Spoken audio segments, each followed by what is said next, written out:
Hey everyone, welcome back to Ashbourne Library, another books at bedtime session.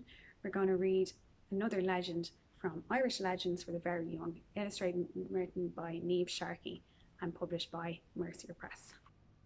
The Children of Lir.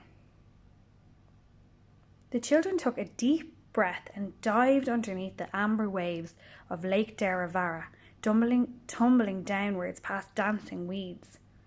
Fionnuala opened her eyes to look for Aodh, her brother, and saw him sitting on a rock with a circle of fish swimming about his head. Fionnuala swam over and frightened them all away.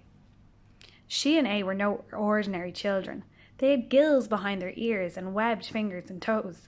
They were the children of Lir, happiest under the water where the fish welcomed them as friends. When they came up for air, they saw their father by the shore. Lir stood taller than most of his tribe, the Tuatha De Danann. Lir was lord of the sea. His eyes were the green blue of tidal pools. His hair looked like seaweed, all knotty. Lir was sad. The children ran over to him to find out why he was so sad. The three sat down by the lake. "I'm afraid that I have some bad news," he said. "Your mother has died, giving birth to twin boys. They will be called Fiachra Conn. I hope you will help me to look after them." Lir took his children by the hand. "Let's go home," he said. Home was the White Fort. Lir and his children walked up the pathway made from shells. Fionnuala felt like crying, but she had to be brave. When they got home, she went up to her room, which was painted in 20 shades of blue. She lay down on her bed and looked at the ceiling, where little starfish and seahorses swam. The room looked like a cave under the sea. It made her feel safe. Fionnuala missed her mother already, but she made a promise that she would look after her brothers. After Aodh, her mother, died, Fionnuala tried to look after the fort. It was so big that she spent half her time housekeeping. The rest was spent running after Fiachra Conn. They were little rascals, climbing up trees, gobbling the apples. Sometimes they put handfuls of spiders and worms in Fionnuala's bed. Mostly the children of Lir were friends, and when Fiachra Conn were old enough, they all went swimming in the lake together. Their father did not want to play with the children. Instead, he went hunting with his warriors, often not returning for days. Bodh Derg was the king of Connacht. He was the children's grandfather. His castle was by Loch Derg on the Shannon. Once, when Lir returned from his travels, he took his children to visit their grandfather. Bodh Derg was as tall as Lir, with fiery red hair and a big bushy beard. He loved the children of Lir with all his heart. Little Fiachra Conn were a bit afraid of his size, but when he swirled them in the air, they giggled. They played with Aoife, who was their mother's sister. When Aoife was there, Lir forgot his sadness and started to smile again. She was beautiful, the image of their mother. The children were happy that their father was smiling again, and many days were spent swimming in the lake, fishing, or having feasts in the forest. A short time later, Lir asked Aoife to be his wife. She said yes. They were to be a family again. The wedding was held deep in the forest. Afterwards, all the guests went back to the White Fort. When the sun went down, a great fire was lit. Singers, dancers, and musicians entertained the guests, who joined in the dancing round the fire. Little yellow stars glowed in the sky. The celebration went on until daybreak. The year after the wedding was a happy one. The White Fort was painted and repaired. Aoife was like a mother to the children. Lir was happy. He played with his children, swimming in the lake or chasing them around the garden. He hated to go away hunting because he missed Fionnuala, Aodh, Fiachra Conn so much. After a year, things began to change. Aoife could not have any children of her own. She became jealous when she saw Lir playing with the children. One day, as Lir was playing with Fiachra Conn, Fionnuala sat under a tree beside Aoife. Suddenly a scowl came across Aoife's face. Her green eyes went dark with hatred. She wanted a child of her own. Why should she look after her sister's children? She wanted Lir all to herself. From that moment, everything changed. Aoife no longer went on walks with Fionnuala. She no longer looked after the fort. Behind Lir's back, she scolded the children and stopped them swimming in the lake or playing in the fields. Sometimes Aoife's face looked so evil that Fiachra Conn would burst into tears if she came near. Fionnuala feared that something would happen to her brothers. She remembered the promise she had made. One evening she overheard Aoife talking to Lir. "Those children are no good. Fionnuala is lazy, A has his head in the clouds, and as for the other two, well, they have just come into the fort, plastered in mud." Lir would hear nothing bad about his children. The more Aoife complained, the less he listened. Aoife became so sick with jealousy that she went to bed for a year.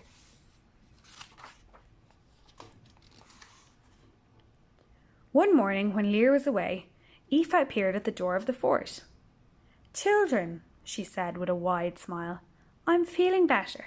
It's a lovely day to visit your grandfather. Could you fetch the chariot?" Fionnuala felt a shiver go down her spine. The night before she'd been warned in a dream not to go with Aoife, yet it seemed silly now. What could she possibly do if the children were going to see Bov Durg? Fionnuala helped the cook to prepare food for the journey. Got the chariot ready. Fiachra Conn stayed quiet, afraid of Aoife in case she shouted at them. When they set out for Bov Durg's castle, everything seemed like the old days. Aoife was smiling and telling the children stories about when she was a young girl. The day was hot and they stopped by a small lake for their picnic.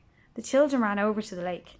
The water looked very inviting and Aoife called over, "Why don't you go for a swim before lunch? It's such a lovely day." Fionnuala thought, no harm can come to us in the water, so they all jumped in. The lake was cold, but the children splashed around laughing. Suddenly they stopped and looked around for Aoife. She was standing by the shore, dressed in a black cloak with strange patterns on the sleeves and with a look of hatred on her face. She had a long black stick in her right hand. Fionnuala knew what it was, a druid stick, which was used for wicked spells. Fionnuala wished she had paid attention to her dream. The children couldn't move, they were frozen to the spot. Aoife began waving the stick in the air and speaking in a strange voice. "Out with you upon the wild waves, children of the king. Henceforth your cries shall be with the flocks of the birds." A white light glowed on the top of the magic wand. Aoife pointed it at the children of Lir. The white light darted out of the wand across the water, and the children could not feel their hands or feet. A strange tingling ran through their bones. Fionnuala looked around for her brothers. She cried in shock. 3 beautiful white swans floated beside her. Fionnuala looked at her reflection. A swan blinked back at her. "What spell have you cast on us?" cried. Aoife laughed. "I have changed you into the shape of swans, and so you will stay for 900 years. The spell will be broken only when a man from the north marries a woman from the south, or when you hear the bells of a church ringing.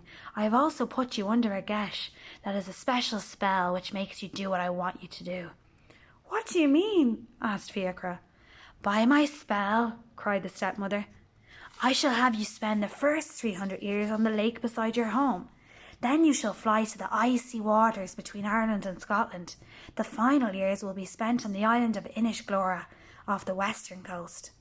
With that, Aoife climbed into the chariot and sped off to her father's house. When she arrived at the fort, she told the children's grandfather a terrible tale, that the children had been eaten by wild animals. Lir was sent for. When he heard that his children had vanished, he went to look for them, setting off in his golden chariot. On the way to Bov Durg's fort, he heard singing. He stopped the chariot and followed the sound. There in the water, 4 white swans were singing a sad tune. "Father, we are your children. Aoife has changed us into swans for 900 years.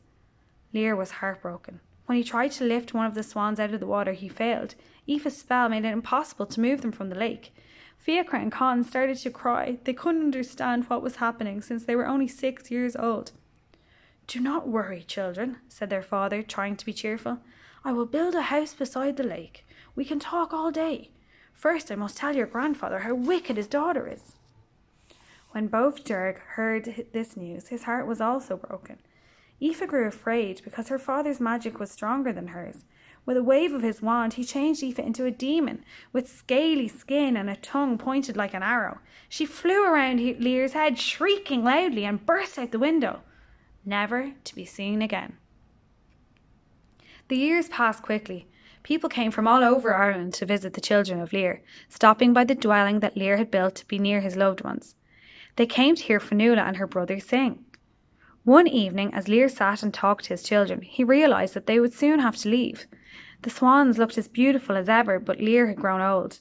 His hair was silvery grey and his face was wrinkled. Lir was too sad to speak. Instead, he kissed each swan on the head. The next morning they took flight, circling the spot where their father stood, with eyes the colour of the sea. Tears ran down Lir's cheeks as he wept for the children he would never see again. That the years that the children of Lir spent on Lake Deravara had been happy ones. They had friends around them and their father by their side. Now they had to leave the lake waters, and they hated it. As they flew on their journey to the northern sea, they looked down at the castles and fields of green below them. The waters of their new home were icy cold, and the bewitched children had no friends. No one heard their beautiful singing except the fish and the seagulls. They stayed close, hugging each other to keep warm. The cold sea was to be their home for the next 300 years, and it was no wonder that they were always hungry and sad. During the winter, the sea froze. Their feathers would stick to the ice. Fionnuala would spread her wings and try to keep her brothers warm. Though they knew day from night and could tell when summer ended and winter began, they could not count the years. Yet one morning, the children knew it was time to leave. They could not believe that they had spent 600 years as swans. Fionnuala was looking forward to flying back to the west of Ireland to see her home. On the way, they saw that Ireland had changed. The swans flew over their old home, the White Fort, but it was only a ruin. Nettles grew where the doorway used to be. The Tuatha De Danann were long gone. Fionnuala tried to explain to her brothers that their father was dead. The children flew on to Inishglora and stayed for another 300 years. After an age-long time, an old man came to live on the island. He was the first human that the children had seen for years, and they longed to talk to him. One day, the old man was washing his clothes in the lake. He smiled at the four swans. "How are you beauties doing?" he asked. "Would you like some bread?" "That would be lovely," replied Fionnuala. The old man fell backwards and landed with his bottom.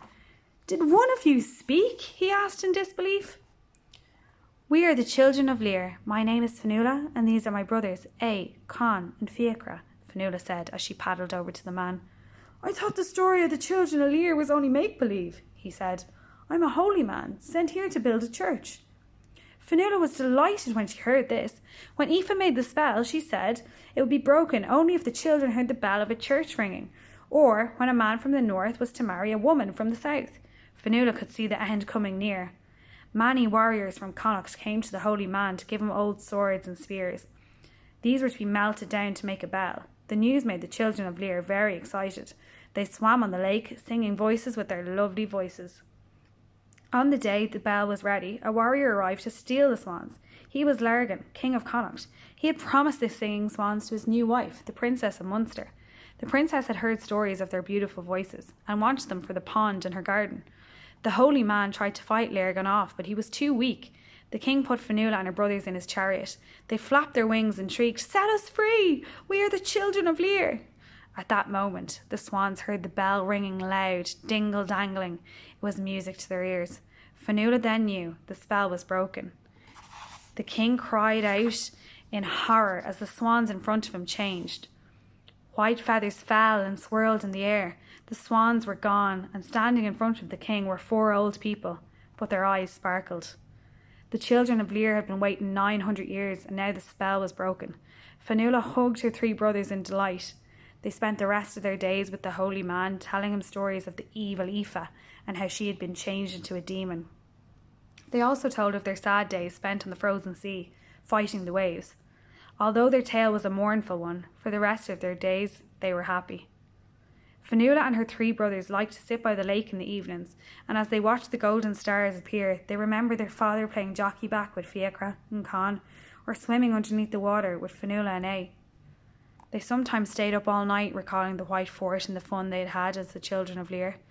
And strangely, as they talked, the 900 years seemed as short as a single day.